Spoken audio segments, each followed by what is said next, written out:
The angel of the Lord. Rashi says in his introduction to Zechariah chapter 1, the prophecy of Zechariah is extremely enigmatic because it contains visions resembling a dream that requires an interpretation.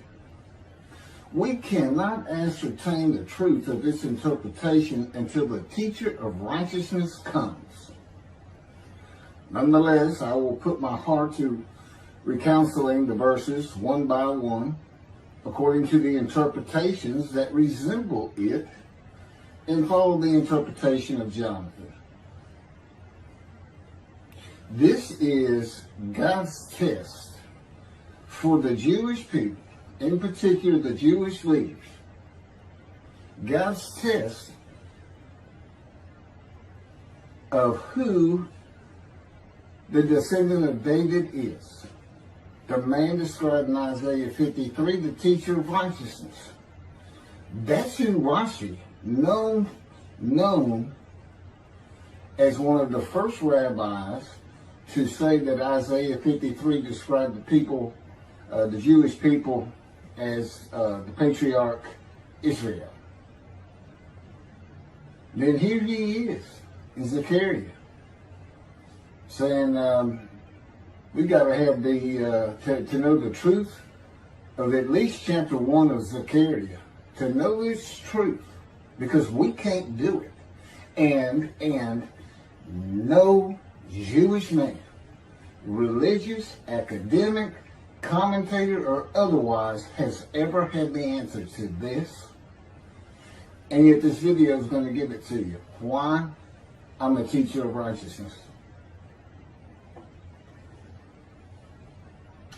This is Zechariah chapter 1, verses 7 through 12. That's the preamble that Rashi leads into before he starts his commentary. And this is in midrash form. That's where I take parts of a verse and interpret each in individual segments. Verse 7. On the 24th day of the 11th month of the second year of Darius, the month of Shabbat, this word of the Lord came to the prophet Zechariah, son of Berechiah, son of Edo. This word of the Lord. This verse continues with, in the night I had a vision, which is not a word of the Lord.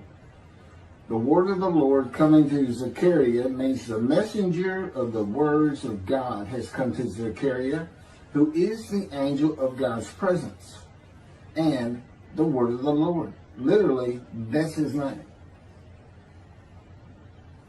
He has alighted upon Zechariah to bring a vision from God. Not a word, a vision. Verse 8. In the night I had a vision. I saw a man mounted on a bay horse standing among the myrtles in the deep, and behind him were bay, sorrel, and white horses. In the night I had a vision. There's a man on a horse standing in the myrtles. He is later referred to as the angel of the Lord, standing in the myrtles. The angel of the Lord alights upon and enters men, and my name, Hashem, is in him and can speak through the man. Zechariah has an angel with him who is his guide in the vision. The deep is like a valley Zechariah is looking down on, filled with myrtle trees, and then an open area below that is where the bay, sorrel, and white horses are. Verse 9. I asked, what are those, my Lord? And the angel who talked with me answered, I will let you know what they are. What are those, my Lord? Zechariah is not talking to the angel. That's an angel. It's not my Lord. Who answered, but who never lets him know what they are. he is asking the man standing among the myrtles on a bay horse about the horses in the open area and calls him my Lord. Verse 10. Then the man who was standing among the myrtles spoke up and said, these were sent out by the Lord to roam the earth. Then the man who was standing among the myrtles spoke up and said, again, this is midrash form. Okay, so the man standing in the myrtles answers the question of Zechariah, not the angel who is with Zechariah. Verse 11, and in fact, they reported to the angel of the Lord, who was standing among the myrtles. We have roamed the earth and have found all the earth dwelling in tranquility. And it's just like a dream. We have horses talking. You know, they could have been birds. Anything that can go far and go a long ways out and then come back. In this case, for this story or for this dream that was given to Zechariah, it's horses. And in fact, they reported to the angel of the Lord.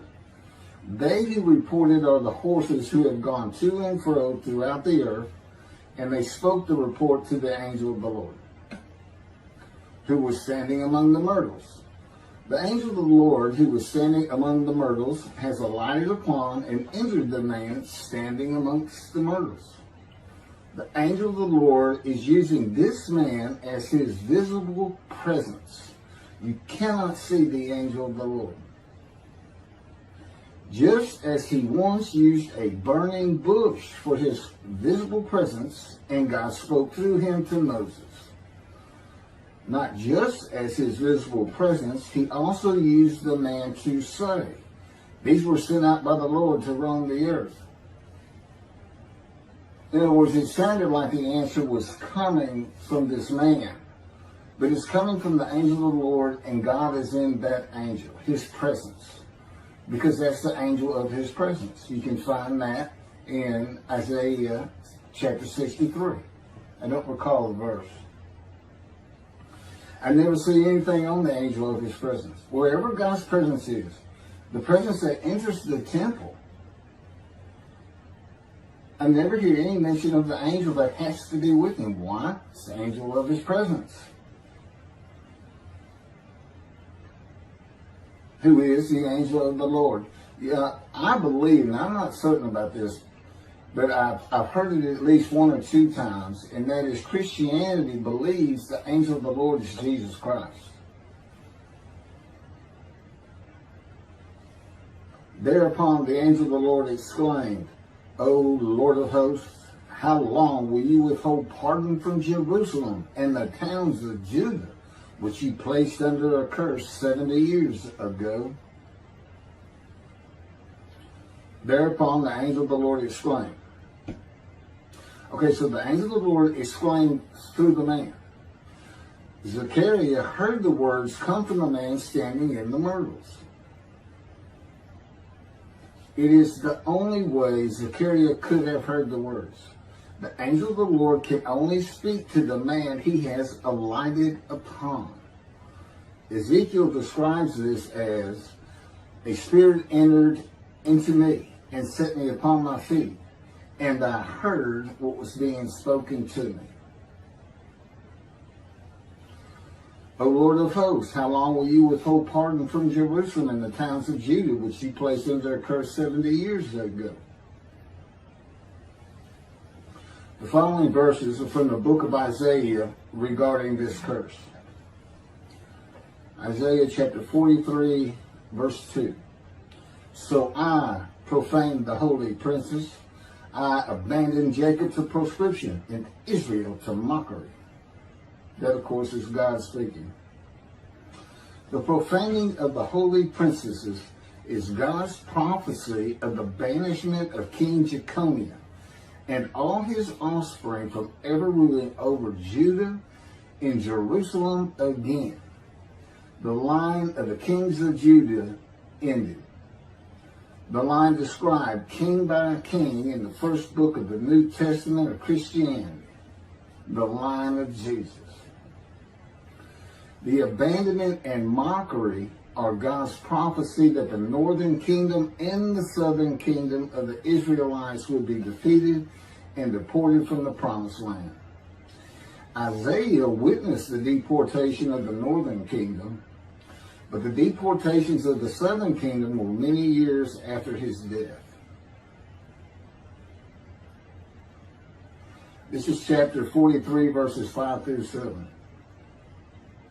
Fear not, for I am with you. I will bring your folk from the east, will gather you out of the west. I will say to the north, give back, and to the south, do not withhold. Bring my sons from afar, and my daughters from the end of the earth, all who are linked to my name, who I have created, formed, and made for my glory. Okay, this is God's prophecy that all the tribes of Israel would return from the Assyrian deportations of the tribes east of the river Jordan that were Reuben, Gad, and the half tribe of Manasseh, and all the tribes of the northern kingdom deported by Assyria, defeated and deported, and the Babylonian deportations of the southern kingdom. It is a prophecy that is specific to the Assyrian Babylonian exiles. This prophecy was fulfilled according to the books of Ezra and Nehemiah and their account of all 13 tribes returning to the southern kingdom of the lands of Benjamin and Judah. Jerusalem is within the lands of Benjamin, and his lands are considered part of the kingdom of Judah, since that is where the kings of Judah rule from. 10 tribes being lost and not returning is a myth. When the 7th month arrived, the Israelites being settled in their towns, the entire people assembled as one man in Jerusalem, as the man Israel, all of them. When the people Israel gather as one man, it is all 12 tribes who were allotted lots of the promised land, and the Levites. They did not receive a portion. They were allowed to go from lot to lot, tribe to tribe, and everybody was supposed to take care of them. The Levites, that would be Levi, the son Levi, the priestly tribe without an allotment of the promised lands. Judahites and Benjaminites alone are not Israel, though all references to Israelites would include them. All of Israel had returned together to Jerusalem and Judah, mindful of the imported Gentiles in the northern kingdom, imported by the Assyrians, many of whom tried to stop the building of the second temple. This is why everybody returning, all 13 tribes, all went to Judah. The northern kingdom was occupied by Gentiles, I would assume Assyrians and Arabs.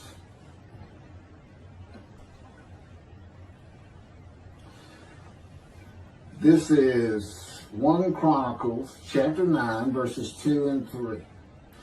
The first to settle in their towns on their property were Israelites, priests, Levites, and temple servants, while some of the Judahites and some of the Benjamites and some of the Ephraimites and Manassesites settled in Jerusalem.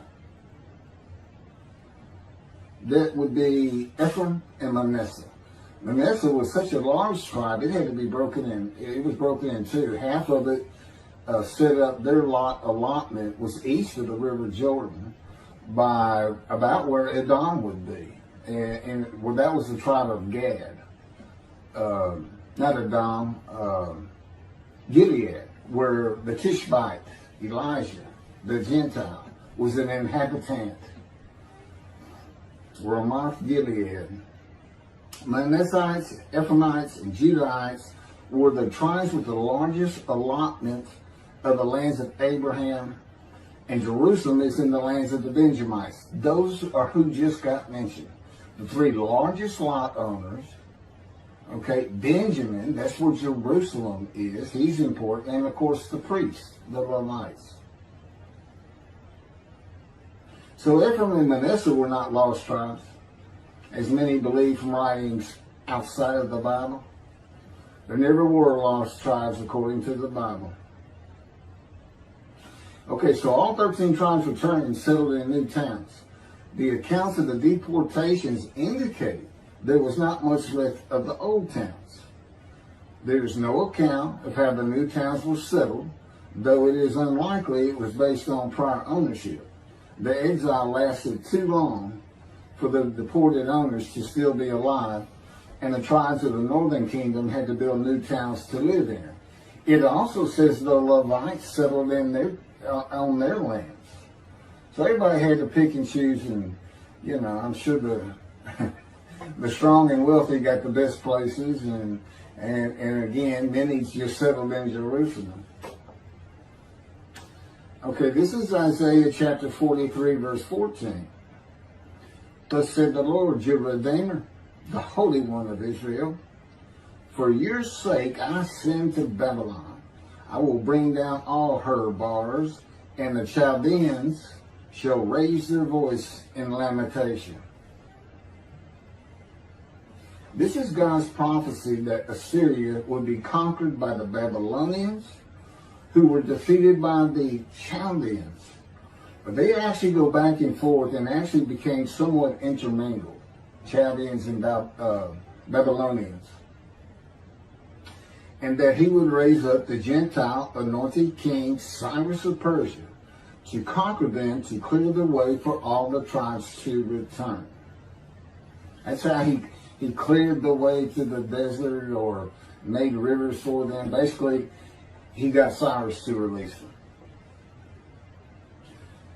Chapter 43, verse 25.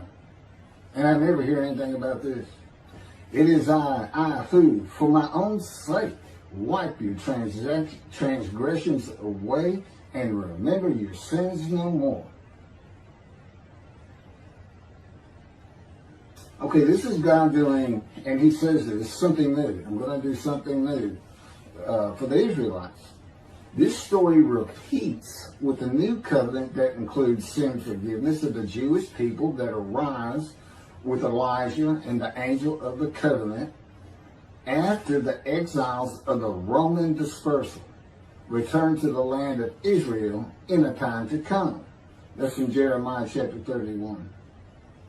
The Jewish people have returned from the Roman dispersal of them throughout the world, the diaspora, which means outside of the promised land, outside of Israel, to a land that lay desolate for more than 2,000 years until after the Holocaust, and they created the state of Israel in 1948. 70 years later, and that's funny too, because they talk about a curse of 70 years. That 70 years, I believe, just applies to the last of 3 deportations of Judah and the defeat by the Babylonians, because the northern kingdom had been defeated and deported long before that, and the first to be defeated and taken to the lands of Assyria was Gad, the half tribe of Manasseh, the lands east of the river Jordan. 70 years later, the land blooms again. Jerusalem has been rebuilt as a great city, larger than it was in ancient times, according to God's words in Jeremiah 31. The time to come to deliver the new covenant with sin forgiveness is here. That's very important for the interpretation of at least chapter 1 of Zechariah. That means the angel of the covenant that you desire of Malachi 3 is on his way, followed by God and the messenger Elijah. And when God's third temple is built, he will return to it suddenly. This is the day of the Lord. That's Malachi chapter 3. Now, Zechariah is in Jerusalem, and the construction on the second temple is about to begin. Isaiah has written God's words of sin forgiveness, which would have removed the curse long before this, when they were returning, when the remnant of the 13 tribes was returning. And the angel of the Lord proclaims, O Lord of hosts, how long will you withhold pardon from Jerusalem and the towns of Judah, which you placed under a curse 70 years ago? Okay, this vision of Zechariah and the words of the angel of the Lord through the man standing in the myrtles regarding the curse 70 years ago is to make Zechariah think and try to understand why the angel of the Lord would say this. From his perspective, the curse was lifted. He was back in Jerusalem with all the tribes preparing to build the second temple. The vision is for Zechariah to find out how and when the curse was lifted. And that's important today, because this is the day of the Lord. The new covenant is here. And every single Jew throughout the world is forgiven of their sins right now. And that message has been given to me to be delivered. And it's not getting out there. It's just not getting out there. And that's what happened here. Because if you read Ezra and Nehemiah, it's clear they had no idea that their slates had been claimed. And sin and continue. You know, once you know that God has just said, okay, I'm not going to remember any of that. Let's all start fresh. I'm here with the covenant of friendship. Let's everybody start being observant Jews. Okay? Which would include going to Yom Kippur. Having a slate clean does not mean you have a lifetime now of sin forgiveness. The books of Ezra and Nehemiah reveal, this is how God had me write it down. This is from the book, Isaiah 53, in the day of the Lord, that was dictated to me. The books of Ezra and Nehemiah reveal that the 13 tribes did not know they had been right. We have to wait for the teacher of righteousness to know. And this is another thing I never see in this Messianic era that is taught, that is coming, is that God is with the descendant of David as he was with Moses. I mean, just right there with him.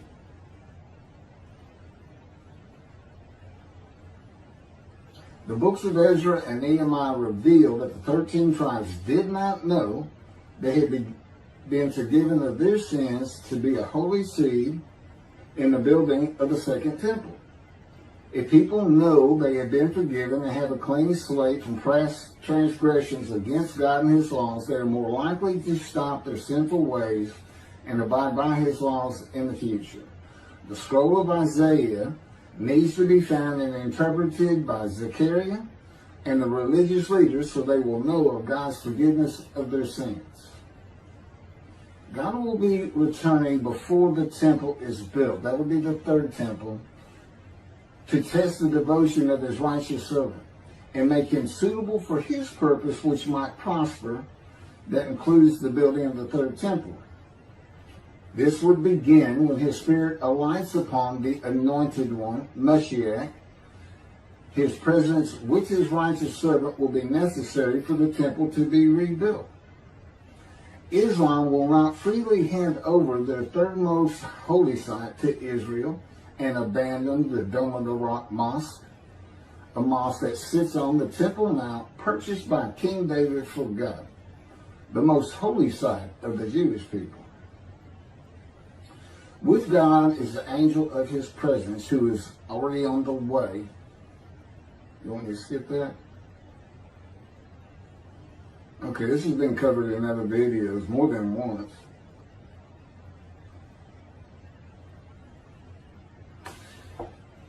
The prophet like Moses will have other similarity to Moses beyond writing God's words at his command and direction. As this was written, at God's command and direction, I typed those words. To the greatest degree possible for any human being, Moshe's identity and existence became one with the Creator. Now that's who you're looking for when you say the prophet like Moses.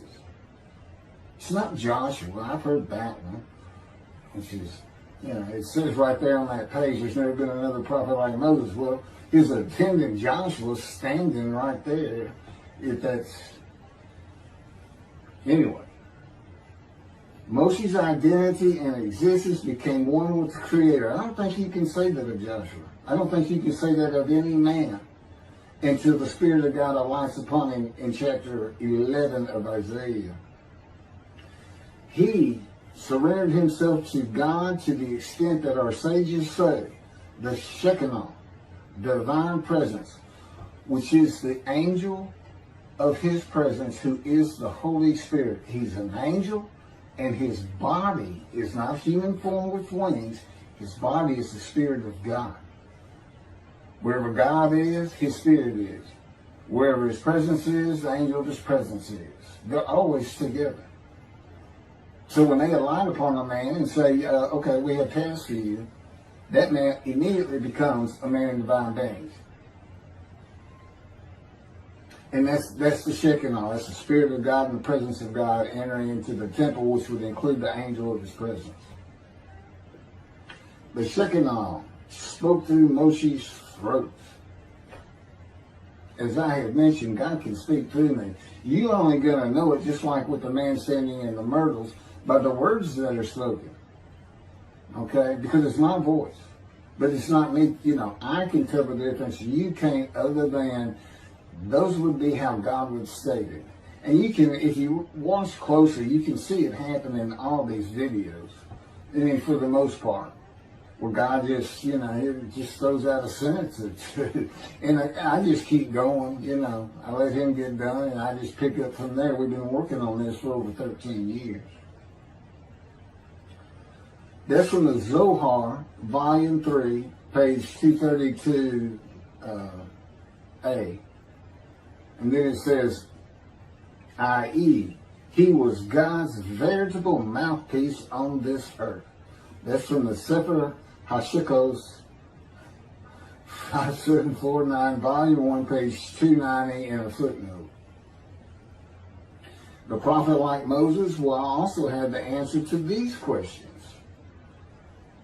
Quote, the great Jewish philosophers try to understand the question of how Moses heard God literally. Some insisting that God spoke actual words and Moses heard them with his ears, while others suggest that God's speech was communicated silently to Moses' intellect and only uttered in sound by Moses himself.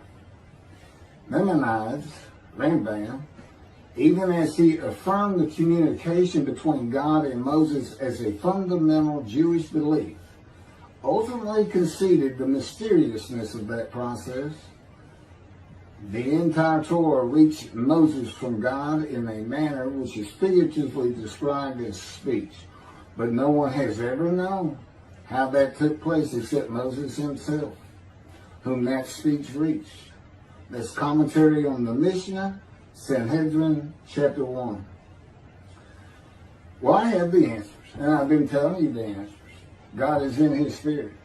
Spirit enters into you, because we find it in Ezekiel. There's where God tells you. God was telling Ezekiel, Ezekiel, get up on your feet. Ezekiel says, at that very moment, the Spirit entered into me, and I could hear the words of God. There it is. When he enters him. Now, he's not hearing that through his ears. There's the first question answered. It's not to your ears. And there is a silent knowing. That's what we call it, what God has taught me. Now, generally, I just hear words as though they came in through my ears and they're in my mind, as though my eyes and my ears had perceived. But he can put just knowledge into my mind without uttering a word. And it's kind of can be pointed out easiest with when he comes to a man, and like he came to Samuel, and Samuel just says, here I am. It's as though before he speaks to you, and this is what happened with me, he put in a knowledge in my mind that the God of creation was about to speak to me. And so when he did speak, it was as though he had always been there speaking to me. Not unlike how